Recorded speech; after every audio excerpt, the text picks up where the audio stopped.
For as long as I live and as long as I live, I will never not think about you. तो story continue उसी scene से होती है। जब वो कहता है कि मेरे साथ घर वापस चलो, तब वो बोलती है, घर वापस? लेकिन क्यों? वो बोलता है कि तुम ऐसे जी रही हो। तब वो बोलती है, क्या मेरी ज़िंदगी उससे भी ख़राब लग रही है जब मैं तुम्हारे साथ रहती थी?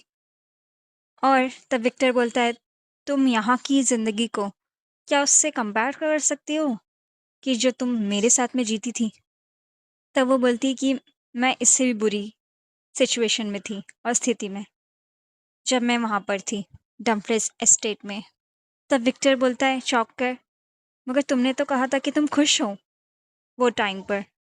तब वो कहती है, मैं खुश थी क्योंकि मैं जिसे प्यार करती थी वो वहीं था। मैं जानती हूँ कि वो तुम्हारे लिए काफ़ी नहीं था, मगर जब हमारी शादी हो गई उसके बाद भी मैंने कई बार तुम्हारे दिल को जीतने की कोशिश की। मैंने कितनी पार्टीज़ रखी, कितने लंच-ऑन्स कराए, बस इसलिए क्योंकि तुम खुश रहो, और वो सारे एटिकेट्स भी सीखे जो मुझे पता नहीं थे, कि कहीं मैं तुम्हारी इज़्ज़त पर कोई दाग ना लगा दूँ। तब वो कहता है कि मुझे लगता है कि मैंने भी कई एफ़र्ट्स डाले हैं, ठीक है? वो कहती है, एफ़र्ट? कौन से एफ़र्ट? क्या तुम्हारा मतलब इससे है कि जो मेरी कमियाँ थी उसे छुपाकर तुमने दूसरों के लिए मैं अच्छी दिख सकूँ उसके लिए मुझे चेंज किया? तब वो कहता है, चलो ठीक है, मैंने तुम्हारी ये कमियाँ दूर करी, तो वो एफ़र्ट नहीं थे? तो वो इसकी बात को सुनकर शॉक हो जाती है।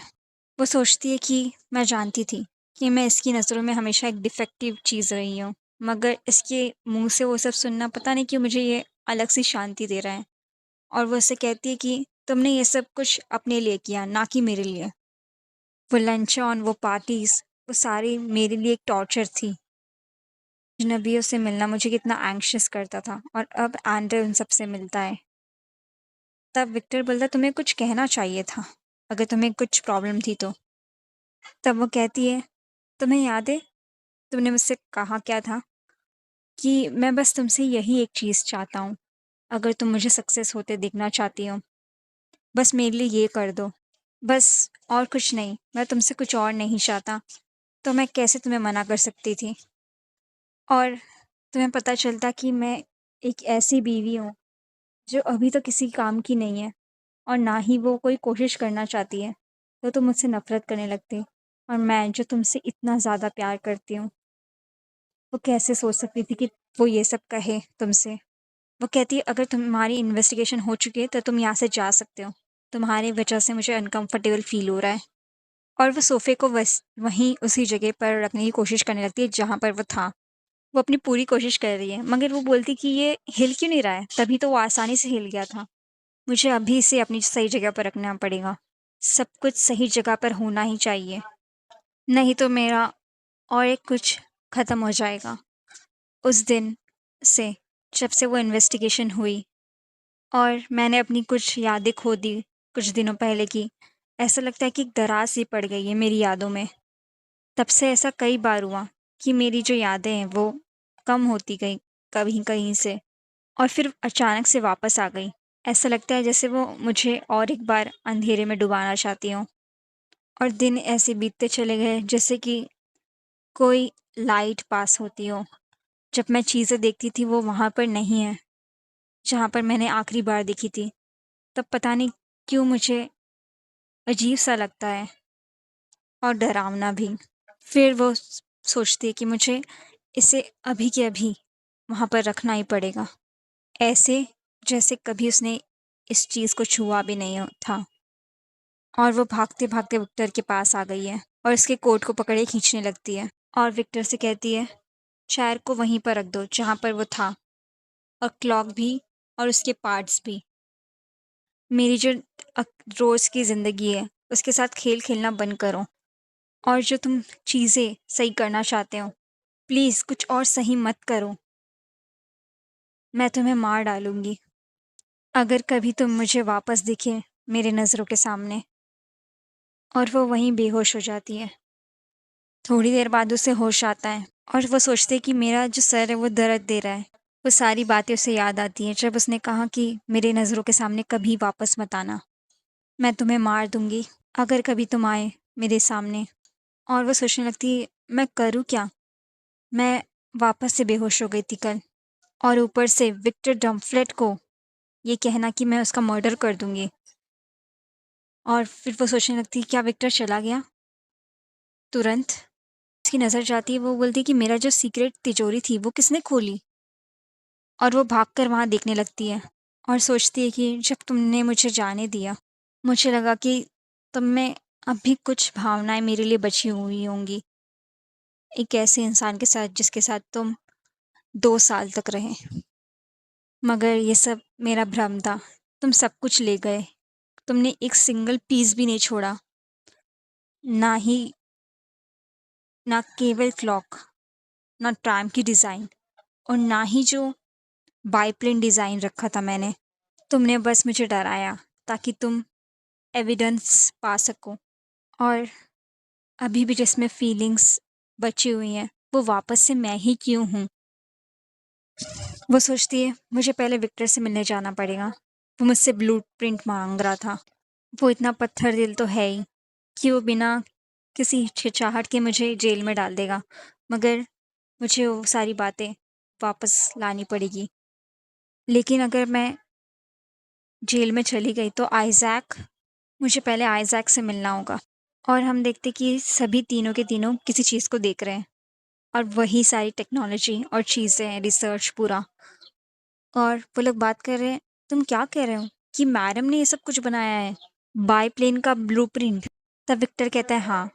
तब वो लोग पूछने लगते हैं अगर इसे ऐसे ही बना जाए। तब विक्टर बोलता है हाँ। तब वो लोग बोलते हैं कि क्या अगर इसे ऐसे ही बनाया जाए तो क्या ये उड़ सकता है। तब उनमें से कोई बोलने लगता है क्या पता ये मैडम ने खुद से ना बनाया हो। तब उनमें से एक और बोलता है कि हाँ ये हो सकता है, जो उनके मॉम डैड थे वो भी अब तक ये बना नहीं पाए थे और सफल नहीं हो पाए थे उसे फ्लाई कराने में। और यहाँ पर वो आदमी चिल्लाने लगता है ये क्या है, अगर सबने हमें पकड़ लिया तो हमें मौत तो पक्की है हमारी। और उनमें से एक बोलता है कि अगर ब्लूप्रिंट उड़ा नहीं सकता उसे तो ये सब कुछ ऐसे ही नहीं हो गया, मतलब मीनिंगलेस ये सारी चीज़ें। तब विक्टर कहता है भले ही उड़े ना, फिर भी हमें इस ब्लूप्रिंट की ज़रूरत है। अभी तो चीज़ें थोड़ी शांत है, मगर हमारे देश के सिवाय सभी देश के पास में अभी एयरप्लेन है। सभी देश जो हमारे आस पड़ोस के, और बेस्टीना भी अपनी पूरी कोशिश कर रहा है एक एयरप्लेन को सही करने की और उड़ाने की क्षमता पाने की। और अगर हमें कुछ करना है तो बस ये दिखाना है कि हाँ हमारे पास भी बाईप्लेन है। तब जो चीफ कैप्टन है वो बोलते हैं कि तो तुम कहते हो कि हमें ऐसा दिखाना पड़ेगा कि हमारे पास है प्लेन, जबकि हमारे पास नहीं है, ताकि वो हम पर आक्रमण ना करे। तब उनमें से एक बोलता है हाँ यही सबसे अच्छा होगा अगर वॉर से बचना है तो। और अगर ये सब है तो क्या हमें जो एयरफोर्स ट्रेनिंग मिली है वो अब काम आने वाली है कैप्टन। अब तक जो नेवल फोर्स में जॉइन किए आए गए हैं वो सारे एयर फोर्स में ही थे पहले, मगर जो एयर फोर्स वाले को बंद कर दिया गया जब एयरप्लेन का जो यूसेज है उसे कट कर दिया गया, और जो टेक्नोलॉजी है उस पर रिसर्च करना बंद कर दिया गया, इसलिए उन्हें नेवल फोर्सेस में डाला गया स्पेशल फोर्सेस के नाम से। वो कहता है कि हमें चुपचाप सारी तैयारी करनी पड़ेगी और जल्द ही। ये सच है कि ब्लूप्रिंट होना भी जुर्म है, मगर पूरा सैलेंटियर रिस्क पर है अभी। और वाइस कैप्टन बोलने लगता है मगर सब कुछ देखा जाए तो ये बहुत अमेजिंग है कि अब तक हम लोग पुलिस के साथ काम कर रहे थे ताकि हम जो छुपे हुए इंजीनियर से उन्हें ढूंढ सकें, ताकि हम लोग रॉयल फैमिली से बच सकें। और जिसने मोस्ट एडवांस ब्लूप्रिंट बनाया है वो खुद मैडम ही है। ये हमारे लिए अच्छी खबर है, मगर मैडम ने ये बनाया क्यों है आखिर। ये अच्छा हुआ कि आपने इसे ढूंढ लिया कैप्टन, नहीं तो अगर किसी और को पता चला रहता है रॉयल फैमिली या इंपीरियल फैमिली को, तब तो बहुत बड़ा बतंगड़ बनता। ऐसा देश जहाँ पर ट्राम ठीक करना भी गैर कानूनी है, तो सोचो जो बायोप्लेन बना था उसका क्या होता। वो जानती थी कि वो मारी जा सकती है अगर वो बनाएगी, फिर भी उसने बनाया। वो वैसी ही है इंसान, विक्टर कहता है। और वो सोचने लगता है हाँ तुम वैसी ही हो। एक बार तुम जिस चीज़ से प्यार करती हो तुम सब कुछ उसे अपना दे देती हो और सब कुछ करने को तैयार रहती हो उसके लिए। उनकी जो बीच सीन है वो उसे दिखाया जाता है अभी, जहाँ पर वो चौंक कर उठ जाती है। तो विक्टर कहता है तुम्हें कुछ सपना आया डरावना? तब वो बोलती है चिंता मत करो कुछ भी नहीं है। तब विक्टर सोचता है कि लग रहा है कि झूठ है ये सब तो, और वो उसे हक कर लेती है और कहती है मुझे बहुत खुशी है कि मैंने तुमसे शादी की। तुम भी वैसा ही महसूस करते हो ना? मैं आशा करती हूँ काश ऐसा ही हो, क्योंकि मैं तुमसे बहुत प्यार करती हूँ। और विक्टर सोचता है कि तुमने हमेशा ही मुझे इतना ज़्यादा प्यार दिया जबकि मैंने सोचा भी नहीं था, और हमेशा ये कहा कि तुम कितनी खुश हो इस शादी से, ये बताना तुमने कभी बंद नहीं किया। और विक्टर उससे पूछता है तुम मुझसे प्यार क्यों करती हो? मगर वो बस मुस्कुराती हैं और वो कहता है अजीब सी बात है, तुम मुझे बिना किसी कंडीशन के प्यार करती हो और बिना किसी रीज़न के। तो मुझे लगा कि मैं आज तक जैसा जीता आ रहा हूँ वैसे ही रहूँगा, तो तुम मुझे उतना ही प्यार करोगी, तुम्हारा प्यार कभी कम नहीं होगा। बस इसीलिए मैं कभी चेंज ही नहीं हुआ, तब तक जब तक तुमने मुझे धोखा नहीं दिया। वो सोचता है न्यूज़पेपर में खबर पढ़कर उसके बारे में जो सीक्रेट्स जो बता दिए थे स्कारलेट ने, वो सोचता है क्या ये ब्लैकमेल था या फिर कुछ और जब स्कारलेट कहती है कि मुझे नहीं लगता कोई ब्लैकमेल था या फिर कोई टॉर्चर, और मुझे कुछ भी याद नहीं है। वो सोचता है कि तुम्हारी आदत रही है, तुम अपने दर्द को छुपाती हो और सब कुछ छुपा के रखती हो मुझसे, और ऐसे प्रिटेंड करती हो कि सब कुछ सही है। तो ऐसी बात है, ना ही ब्लैकमेल था ना ही टॉर्चर, फिर भी जो तुमने मेरे साथ किया अपनी मर्जी से, वो गिल्ट तुम्हें अब परेशान कर रहा है। तुम मुझसे प्यार अब नहीं करती।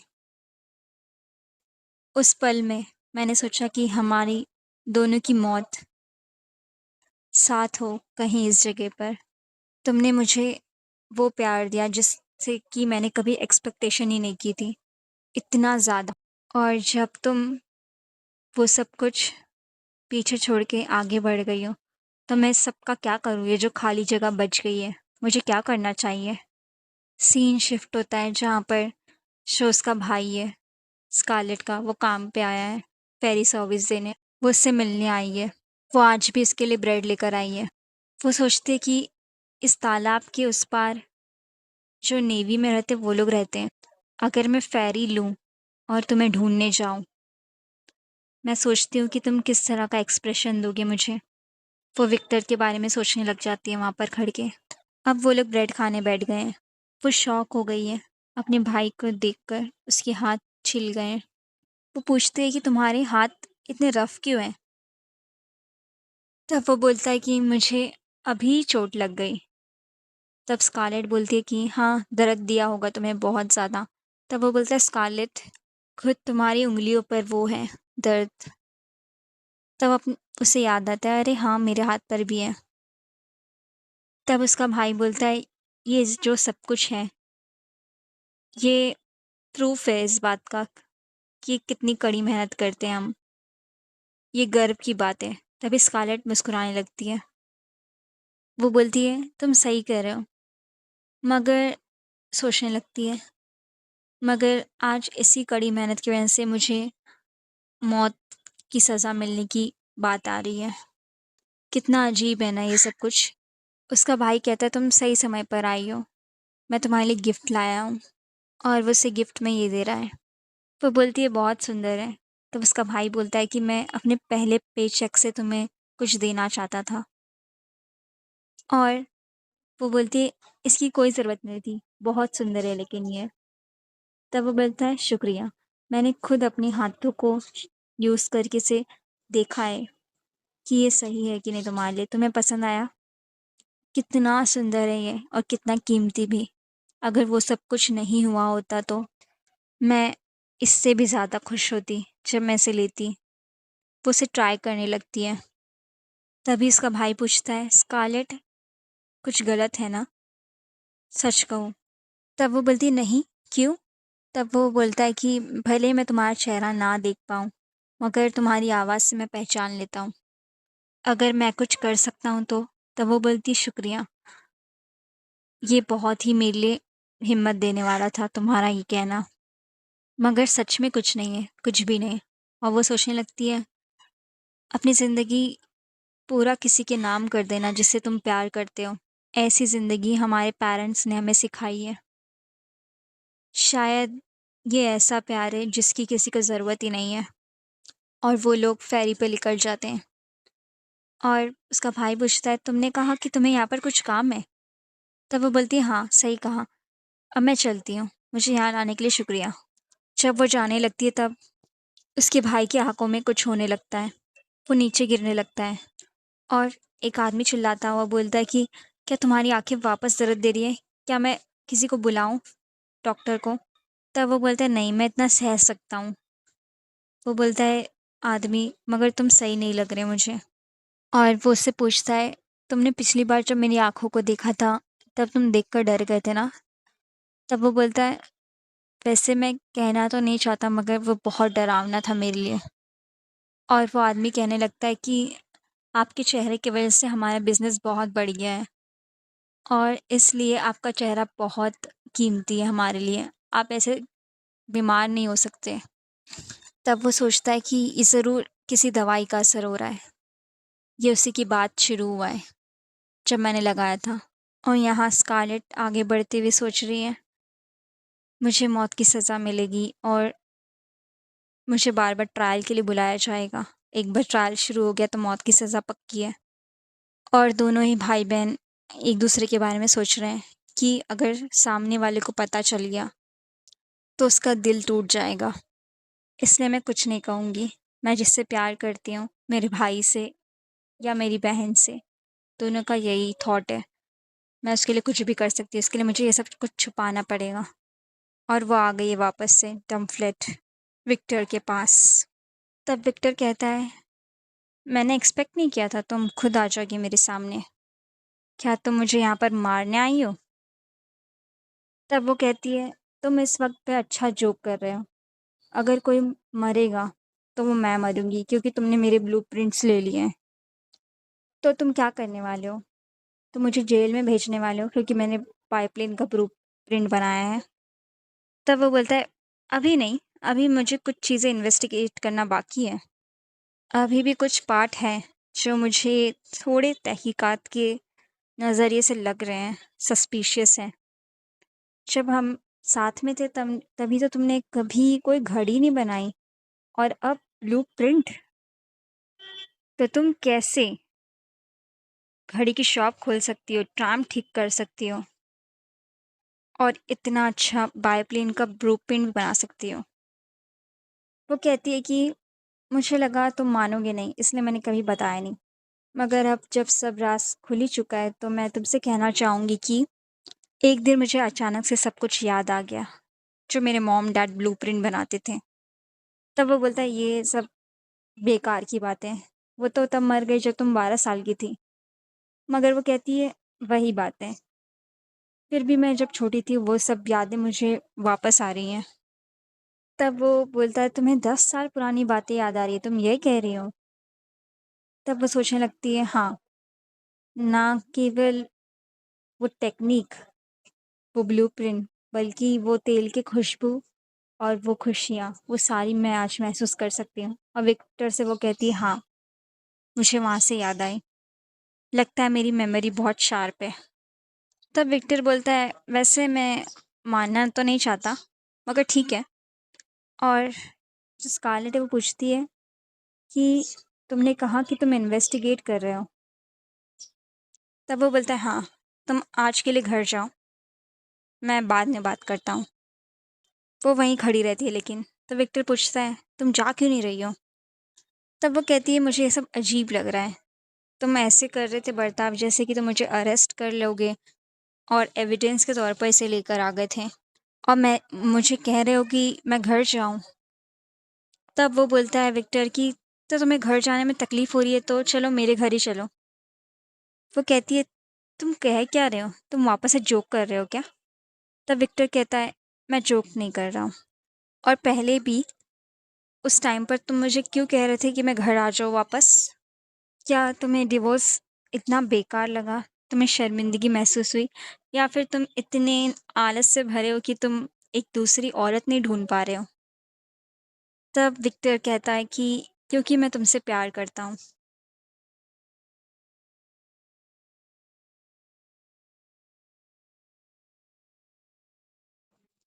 क्या लग रहा है?